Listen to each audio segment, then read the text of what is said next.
आपण पाहत आहात कराड टुडे न्यूज। पुणे बेंगलोर महामार्गावर कोल्हापूर नाका येथे उड्डाणपुलाच्या भराव कामात महत्त्वपूर्ण असणाऱ्या भिंतीच्या बांधकामासाठी खुदाई करण्यास आज सुरुवात करण्यात आली आहे। त्याचबरोबर या ठिकाणचे शेवटचे अतिक्रमण अखेर निघाल्याने साताराकडे जाणाऱ्या रस्त्यावर गटर व रस्त्याच्या कामाला आता गती येणार आहे। कोल्हापूर नाक्यावर उड्डाणपुलाच्या भरावासाठी दोन्ही बाजूला पॅनेल टाकून भिंत उभारली जात आहे। मात्र मुख्य भिंत यापूर्वी अर्धी बांधली होती। उर्वरित भिंत बांधण्यासाठी सातारा बाजूकडे जाणारा रस्ता अपुरा असल्याने व डाव्या बाजूला अतिक्रमण असल्याने हे काम थांबले होते।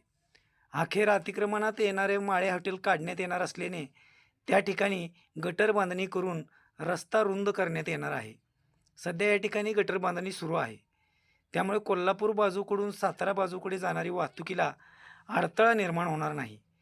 मात्र मुख्य भिंतीचे काम सुरू झाल्याने या ठिकाणी कायमस्वरूपी सुरक्षा रक्षकाबरोबरच वाहतूक कर्मचारी तैनात करावे लागणार। याशिवाय कोल्हापूर नाका ते कोयना पुलापर्यंत डाव्या बाजूला कोणतेही प्रवासी वाहतूक करणारी वाहने उभी केली जाणार नाही याची दक्षता घ्यावी लागणार आहे, कारण हा संपूर्ण रस्ता अत्यंत अरुंद असणार आहे।